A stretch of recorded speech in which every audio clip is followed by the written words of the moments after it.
नमस्कार जय जगन्नाथ प्रसंगटी आज आम आपण पाखर रखुचु 13 दिनिया पक्ष 13 दिनिया पक्ष पहले विश्व अशुभ संकेत होता है किंतु 13 दिनिया पक्ष वर्षे वर्षे पड़े किंतु महाप्रभु अणसर घरे थे 13 दिनिया पक्ष पड़ सारा विश्व विपदर संकेत अनेक घटना अनेक दुर्घटना आ प्रकृतिर प्रचंड कराल रूप देखिब 2024 मसीहा जेतु 13 दिनिया पक्ष पड़ुछि एवं भयानक घटना आपण माने देखा पाइबे।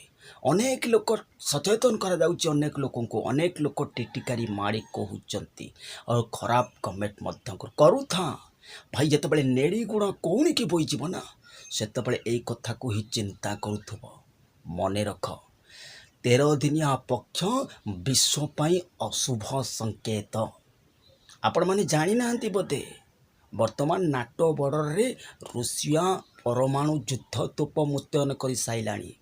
अगर जदि एभली किसी परिस्थिति सृष्टि है रूसिया जदि परमाणु अटैक है अमेरिका रूसिया मध्य परमाणु युद्ध हेले सारा विश्व विनाशर संकेत आउ थरे परमाणु युद्ध है माने विश्व 18,000 वर्ष तलक पलैब आरंभ हो जुग जोटा हिम जुग थिला।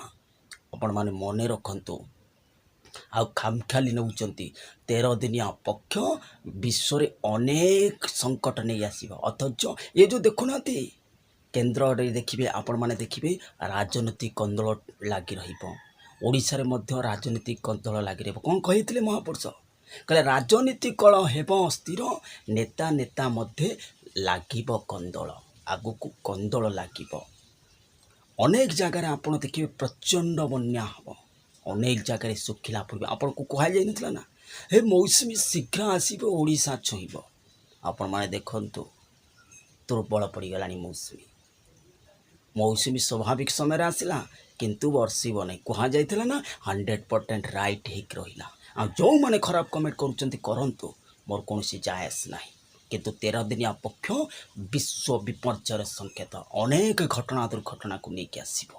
आ जो दुर्घटना घटब आम पूरा कैलकुलेट करी आज संध्या सुधा आपण को जनईदेवु जे 6 मास 90 दिन भितर कौन घटब आ 13 दिन पक्ष 90 दिन अत्यंत विश्व संकटापूर्ण नहीं आसब। जय जगन्नाथ, वंदे मातरम।